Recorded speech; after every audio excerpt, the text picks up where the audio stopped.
In a quiet Virginia suburb, two police officers, mistaking Major General Aisha Thompson for a suspect based on her race, handcuffed her in front of her home, unaware she was a decorated Army officer. With one call to the Pentagon, Aisha turned their routine stop into a career-ending reckoning, exposing systemic bias and sparking a national conversation on accountability.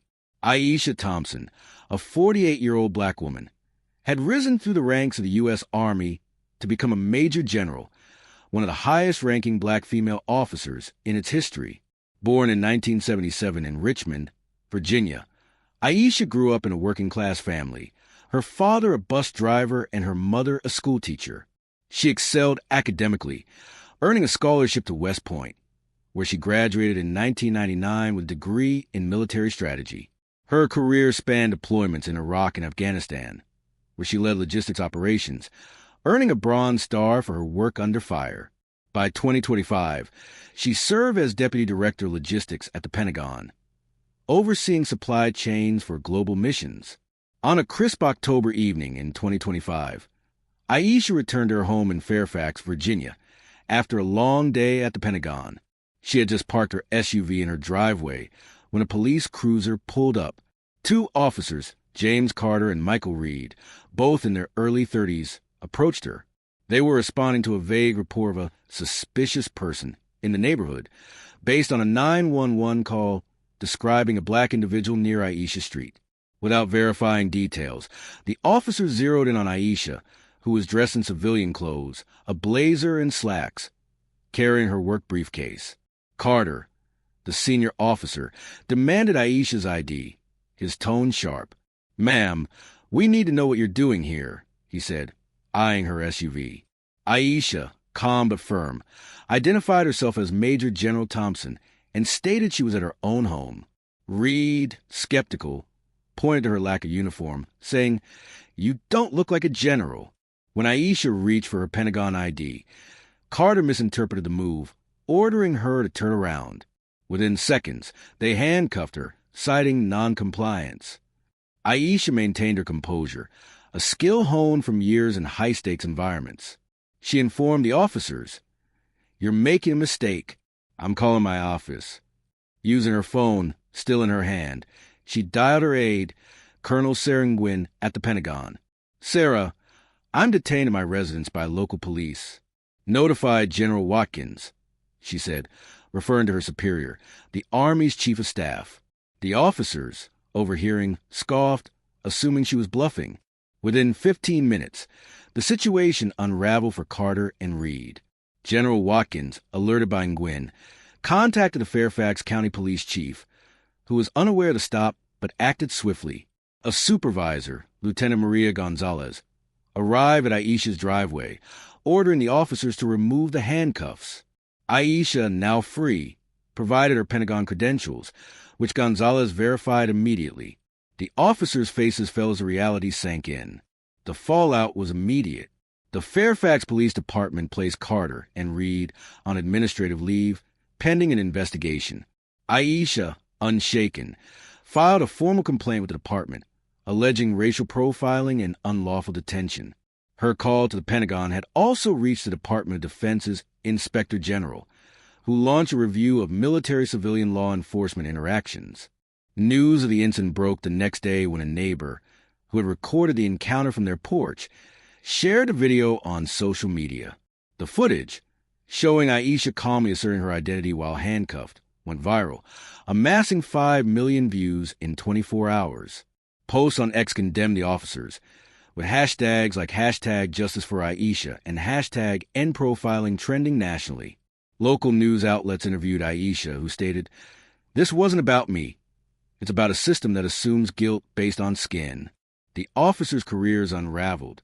The investigation, completed in 2 weeks, found Carter and Reed had violated protocol by failing to verify Aisha's identity and escalating without cause. Body camera footage revealed Carter's dismissive tone and Reed's use of a racial stereotype during the stop. Both were terminated, with their certifications revoked, effectively ending their law enforcement careers. The Fairfax police chief issued a public apology, announcing mandatory bias training for all officers. Aisha's response was measured. She met with community leaders, including the NAACP, to discuss reforms. At a town hall, she said, "I didn't want their jobs ended, but accountability is non-negotiable." Her leadership earned praise from military colleagues, who saw her restraint as a model of professionalism. The incident sparked broader changes. The Pentagon issued guidance on protecting service members from profiling, and Virginia's governor signed a bill strengthening oversight of police stops. Aisha testified before a state committee, sharing her experience to advocate for body camera transparency and de-escalation training. The community rallied around Aisha. Neighbors organized a vigil against profiling, and her church, where she was a deacon, held a prayer service for unity. Her family, her husband, David, a civil engineer, and their two sons, Malik and Jaden, aged 20 and 18, supported her through the media storm. Malik, a college student, posted on X, "My mom's a hero, not a suspect." Carter and Reed faced personal consequences. Carter, a 10-year veteran, lost his pension and struggled to find work. Reed, newer to the force, relocated out of state, avoiding public scrutiny. Both issued apologies through their lawyers, but public sentiment remained critical. Aisha's career continued to soar. In 2026, she was promoted to lieutenant general, overseeing global logistics. She authored a memoir, In Command, confronting bias with authority, which became a bestseller used in military and police training programs. The incident, though painful, cemented her legacy as a catalyst for change. The story became a case study in accountability, taught in law schools and police academies. It reminded the nation that one call, backed by truth and authority, could dismantle injustice swiftly. Aisha's journey to Major General was marked by resilience. Growing up in Richmond, she faced racial taunts in school but channeled her energy into academics. At West Point, she was one of few black women in her class, enduring subtle biases but graduating in the top 10%.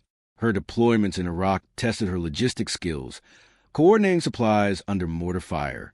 In Afghanistan, she led a convoy through an ambush, earning her Bronze Star. By 2025, her Pentagon role involved managing $10 billion in assets, a testament to her strategic acumen. Her husband, David, met her at a military gala in 2000.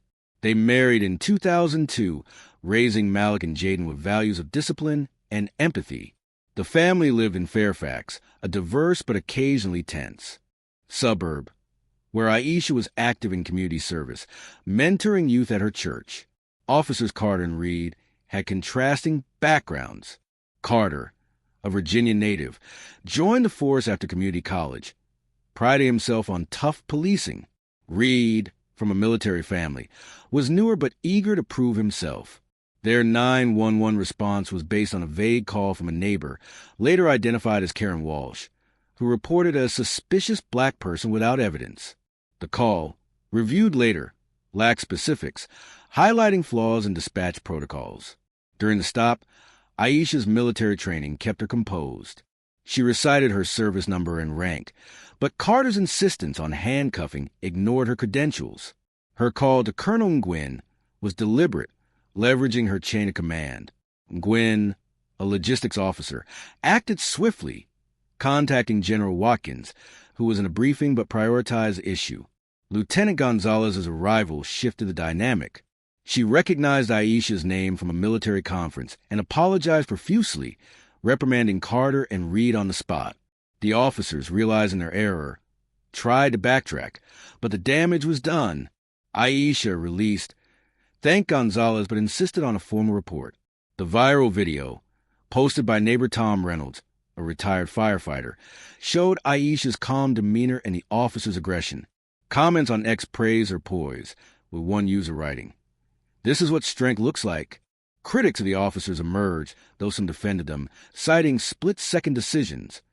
The debate fueled national coverage, with CNN and MSNBC analyzing racial profiling in policing.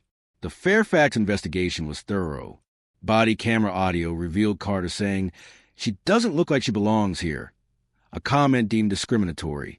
Reed's failure to de-escalate violated training. The department's review board, including civilian oversight, voted unanimously for termination. The officers' union appealed but lost, As evidence was overwhelming, Aisha's complaint triggered reforms. Fairfax police implemented a policy requiring ID verification before detention and expanded bias training, using Aisha's case as a model.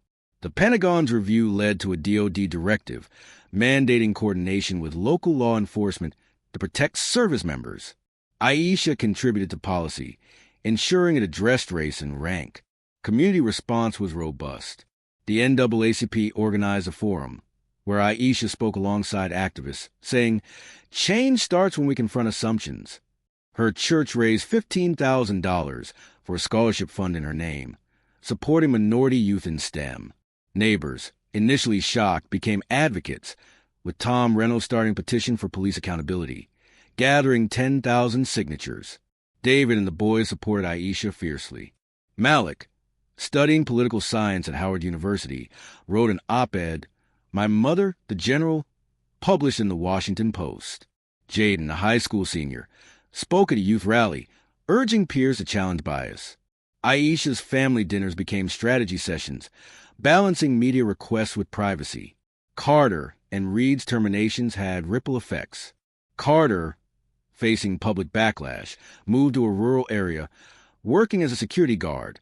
Reed, younger, retrained as an EMT, avoiding law enforcement. Their apologies, issued via a local paper, acknowledged errors in judgment, but were met with skepticism online. Aisha's memoir detailed her career and the incident's lessons, emphasizing systemic change over personal vendettas. Published in 2027, it sold 100,000 copies, with royalties funding scholarships. She spoke at West Point, inspiring cadets with, "Authority is earned through integrity, not force." The incident's legacy grew. Virginia's 2026 police reform bill, dubbed the Thompson Act, mandated annual training and civilian review boards. The Pentagon established a hotline for service members facing profiling, handling 500 calls in its first year. Aisha's testimony before Congress in 2028 shaped national guidelines on police-military interactions. Fairfax's community healed. Aisha hosted barbecues, inviting neighbors and officers, fostering dialogue. The police chief, inspired, partnered with the Army for joint training. Aisha's church became a hub for anti-bias workshops, drawing hundreds. By 2030, Aisha was a lieutenant general, overseeing NATO logistics. Her sons thrived, Malik as a policy analyst, Jaden at NASA. David, retired, volunteered with veterans groups, proud of Aisha's impact. The documentary Handcuffs and Honor won awards, featuring Aisha's Pentagon call transcript. Law schools cited it for constitutional law, while police academies use it to teach de-escalation. Carter and Reed faded from public view, their careers a cautionary tale. Aisha, reflecting,